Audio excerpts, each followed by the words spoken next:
Okay, so I've got some questions here on multiplying surds. Now these are my 4 questions: 3 and 12, 7 and 8, 6 and 18, and 32 and 20. They are the values inside my surds. Now you'll see on the previous videos that when working with surds, really helpful is to set up a table of square values. This will always help you when you come in to simplify. And when you're simplifying, these numbers that we're interested in.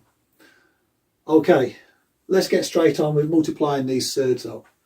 Square root of 3, square root of 12. There's no sign there, but it means multiply. So root 3 times root 12. 3 12s are 36. So then that becomes square root of 36. Square root of 36 we know is 6 using our table. So the answer to this one is 6.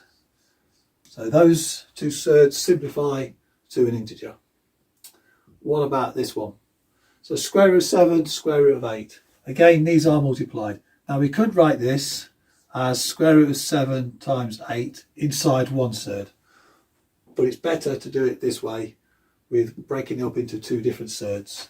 So square root of 7 and square root of 8, that gives us square root of 56. Now square root of 56, we'll try and simplify that. So use a number on our table here, which we can divide 56 by. Well, the only number on here is 4. So let's break this apart. Square root of 4, and then square root of 56. 56 divided by 4 is 14, so that becomes square root of 4, square root of 14. So square root of 4 is 2, using the table, 2 root 14. And then that will be our answer, because 14 we can't divide by any of these numbers in our table. So that I will declare as the answer. Okay, root 6, root 18. So let's go straight into this and break this apart. So 6 18s are 108. So then that becomes square root of 108. Okay, can we find anything here which we can divide by 108 by?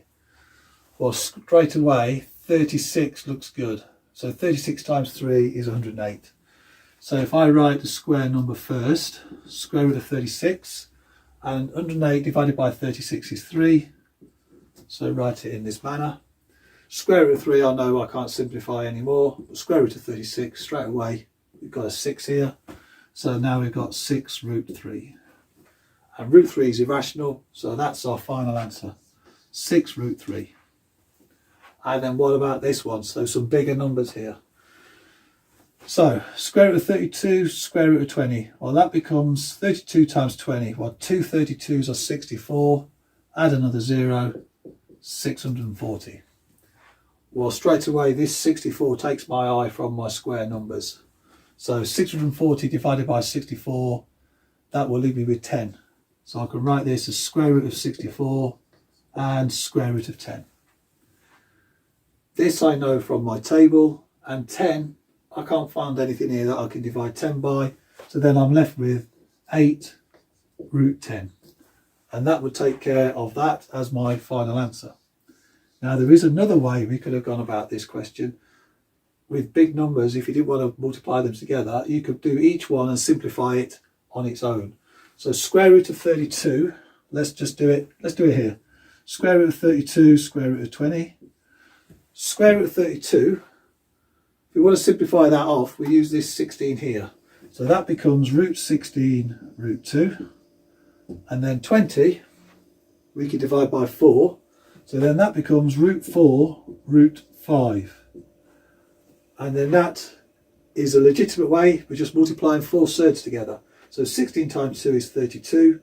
32 times 4 is 128. 128 times 5, 640. So this is still equivalent. Now root 16 and root 4, we know from our table is 2 and 4 equivalent accordingly. So now we've got 4 root 2 times 2 root 5. And then we can just multiply these together. 4 2s are 8. That's our integers. And multiply our surds. 5 2s are 10. Becomes 8 root 10. And again, as with all good maths, there's sometimes more than one way to get the same answer. Okay,